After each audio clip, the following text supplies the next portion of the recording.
Hello and hi. आज मैं आपको इनकम टैक्स में रजिस्ट्रेशन करना सिखाऊंगा कि इनकम टैक्स के पोर्टल पे अपना पैन कैसे रजिस्ट्रेशन करें।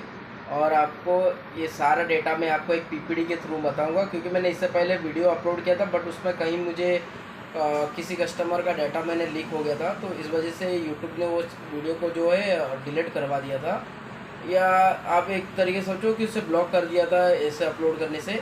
तो मैंने वैसे वही वीडियो है बट मैंने इसमें कुछ चेंजेस करवा दिया है। अब मैं जो वीडियो जो बताऊंगा एक पीपीटी के थ्रू बताऊंगा, पीपीटी के थ्रू आपको मैं समझाऊंगा, पूरा डाउट्स आपसे क्लियर करूंगा। और इस वीडियो का एक पार्ट और आएगा कि जहाँ पे आपको अपना टैक्स फाइल कैसे करना है, मैं आपको एक सिंपल और इजी तरीके से करना सिखाऊंगा। बट एक चीज़ मैं आपको पहले बता दूंगा कि जो टैक्स फाइल है वो किसी भी सीएससी या जन सेवा केंद्र से करे या फिर किसी चार्टर्ड अकाउंटेंट से। अगर आपकी वो ट्रांजैक्शन बहुत ज़्यादा है और आप बहुत बिजनेस में आपका इनकम बहुत ज़्यादा आता है या नंबर ऑफ़ ट्रांजैक्शन वॉल्यूम ज़्यादा है, तो आप किसी भी जानकार सीए से आप करवाएगा, किसी वकील से नहीं। आप एक चीज़ आपको बताना चाहूँगा कि एडवोकेट और वकील को या इनको अलाउड नहीं है टैक्स फाइल करना। अगर कोई ऐसा करता है तो वो रॉन्ग है, आप उसे फाइल मत दीजिए। फ्यूचर में अगर आपको नोटिस आया तो वकील आपकी हेल्प नहीं करेगा, क्योंकि टैक्स फाइल करने के लिए या तो टैक्स कंसल्टेंशन या चार्टर्ड अकाउंटेंट या किसी सीएससी जन सेवा केंद्र से आप करवाएगा। अब सीएससी जन सेवा केंद्र जो है वो खुद तो नहीं करता बट उनके पास एक्सपर्ट है जो ये सारी चीज़ें करते हैं और अलग कंपनियों से उनका पार्टनरशिप है, तो वो आपका जो फाइल है वो वहाँ पे भेज देंगे। ये सेफ़ है, सिक्योर है, आपका फाइल में कुछ भी चेंजेस नहीं होगा, ना आपके डेटा का कुछ भी मिसयूज़ नहीं होगा, ये सिक्योर है। तो कभी भी अगर आपका टैक्स फाइल करना है तो आप नज़दीकी सीएससी सेंटर में कीजिए या अपने टैक्स कंसल्टेशन या तो चार्टर्ड अकाउंटेंट से ही कीजिएगा। किसी एडवोकेट वकील को मत दीजिएगा, ये रॉन्ग है, वो आपसे अननेसेसरी बहुत ज़्यादा चार्ज लेगा। चार्टर्ड अकाउंटेंट भी आपसे ज़्यादा चार्ज लेगा। तो आप अगर चार्ज से बचना चाहते हैं तो नियरेस्ट सीएससी सेंटर से कर सकते हैं। हम अगर आपका नंबर ऑफ़ वॉल्यूम बहुत ज़्यादा है तो आप सीए से ही कंसल्ट कीजिएगा। सी आपको फाइनल में आपको लास्ट सही राह बताएगा, क्योंकि सीए का चार्जेस बहुत ज़्यादा है, तो वो सोच के आप अपना प्रोसेस कीजिएगा। तो अभी हम चलते हैं डेस्कटॉप की तरफ और मैं आपको ये सारा डाटा पीपीटी के थ्रू आपको बताऊंगा कैसे आपको इनकम टैक्स में आपकी रजिस्ट्रेशन करना है। फिर इस वीडियो का एक सेकंड पार्ट आएगा कि अपना टैक्स कैसे फाइल करना है। जैसे कि आप देख सकते हैं, मैं इनकम टैक्स के ऑफिशियली पोर्टल पे हूँ incometax.gov.in। और ये इनकम टैक्स का ऑफिशियली वेबसाइट है। मैं ये इस डिस्क्रिप्शन में अपना ये लिंक आपको दे दूंगा। आप वहां पे जाके एक क्लिक पे आप ये पेज पे रिडायरेक्ट हो सकते हैं। तो अभी हम सीखेंगे कि इनकम टैक्स में अपना पैन कार्ड को कैसे रजिस्टर्ड करें। अगर आप सीएससी वीएलई हो तो कस्टमर का पैन कैसे रजिस्ट्रेशन करें इनकम टैक्स में, वो आपको दिखाऊंगा। कुछ चीजें मैं यहाँ पे पोर्टल पे दिखाऊंगा, बाकी सारी चीजें मैं पीपीटी के द्वारा आपको समझाऊंगा। तो सबसे पहला है कि हमें यहाँ पे रजिस्ट्रेशन पे क्लिक करना है। जैसे कि आप देख सकते हैं यहाँ पे लॉगिन है या रजिस्ट्रेशन है। तो जिनका रजिस्ट्रेशन हो जाता है वो लॉगिन पे क्लिक कर सकते हैं, जिनका रजिस्ट्रेशन नहीं हुआ है वो रजिस्टर्ड पे क्लिक करना है। तो जैसे आप रजिस्टर्ड पे क्लिक करते हो तो पेज रीडायरेक्ट हो जाएगा और यहाँ पे आ जाएगा। और यहाँ पे आपको पैन नंबर डालना है। तो जैसे आप पैन नंबर यहाँ पे अपलोड करते हैं, जो अपडेट करते हैं, यहाँ पे जैसे पैन नंबर डालते हैं तो यहाँ पे वैलिडेट करना होता है। तो अभी हम पीपीडी पेज पे आ गए। जैसे मैंने यहाँ पे एक पैन नंबर डाला है और यहाँ पे मैंने सिक्योरिटी रीजन की वजह से मैंने हाइड कर दिया है कुछ डाटा, और यहाँ पे ये ब्लू मार्क हो जाएगा। तो यहाँ पे इसको पैन को वैलिडेट करना है। तो जैसे इस पैन को यहाँ पे आप क्लिक करते हैं और यहाँ पे ऐसे वैलिडेट करते हैं, आप यहाँ पे लिख के आएगा कि सक्सेसफुल पैन वैलिडेशन सक्सेसफुल। अब ये पूछ रहा है कि आप एनआरआई कस्टमर हो या नॉन एनआरआई कस्टमर हो, ये क्या है। तो देखिए जो टैक्स पे, ये जो टैक्स पेयर है इंडिविजुअल टैक्स पेयर का, मतलब ये जो पैन नंबर है वो इंडिविजुअल पैन नंबर है। अगर ये कंपनी का पैन नंबर होता तो यहाँ पे कंपनी पैन, पार्टनरशिप रहेगा तो पार्टनरशिप पैन। तो यहाँ पे जिस कैटेगरी का पैन रहता है वो यहाँ पे ऑटोमेटिकली दिखता है।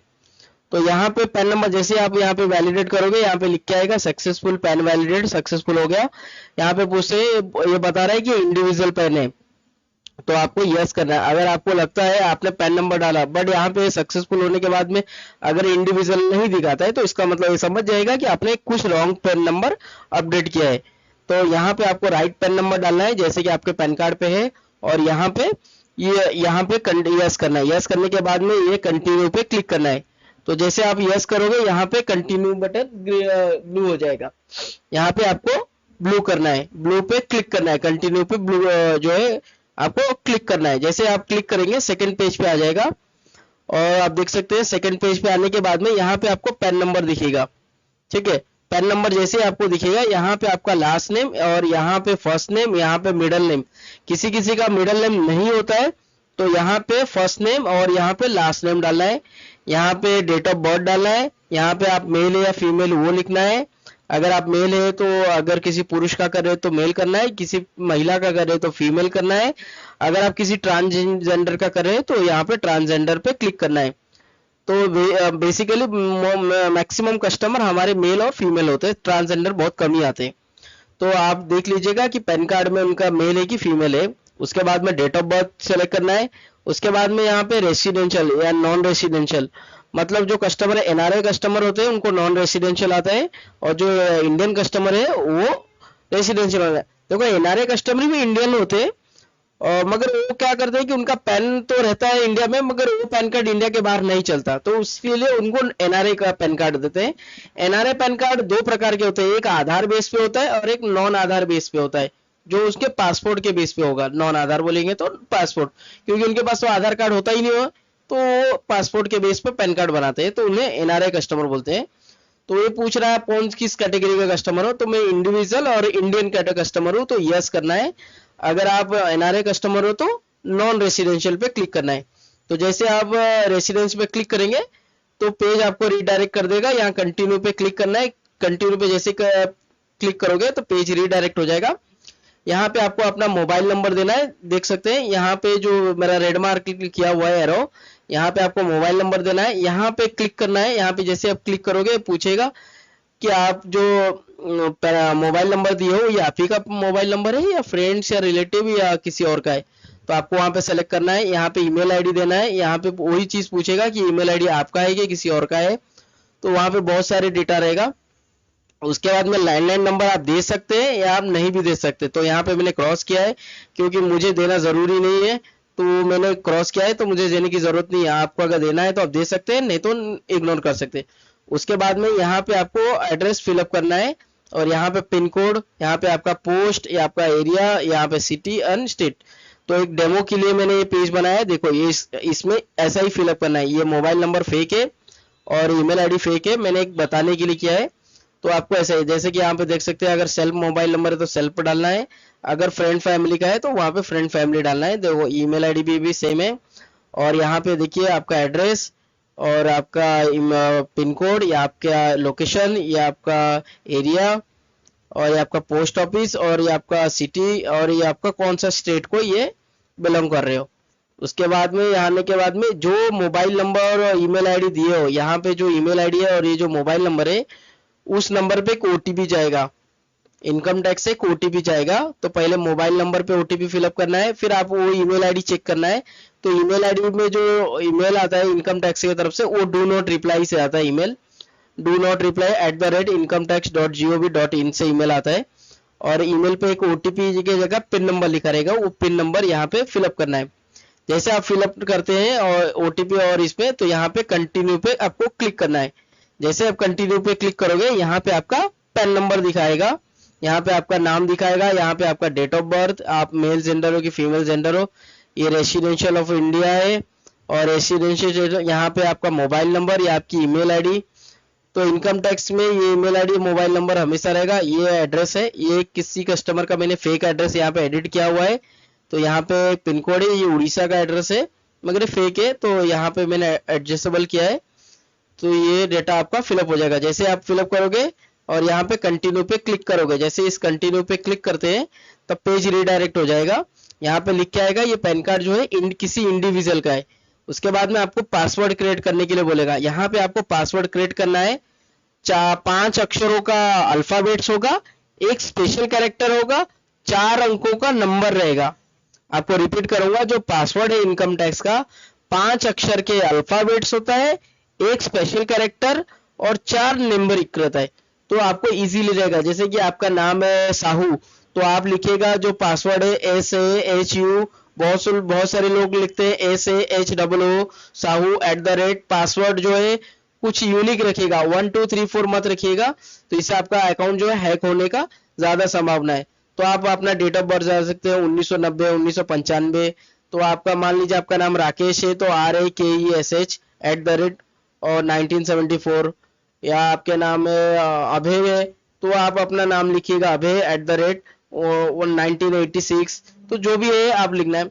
यहाँ पे एक कुछ लिख सकते हैं, जैसे कि आपको कोई चीज एक इनिशिएट लिखना है, मतलब ऐसा कुछ कंपलसरी है, बट आपको लिख सकते हैं जैसे कि मिस्टर पी, मिस्टर के, मिस्टर इंडिया। तो आप यहाँ पे कुछ भी लिख सकते हैं, या आपको कुछ ऐसा यूनिक नाम रखना है तो आप रख सकते हैं कि आपको पता लगे कि हाँ ये जब इनकम टैक्स में आप एप्लीकेशन लॉगिन करोगे तो ये दिखेगा।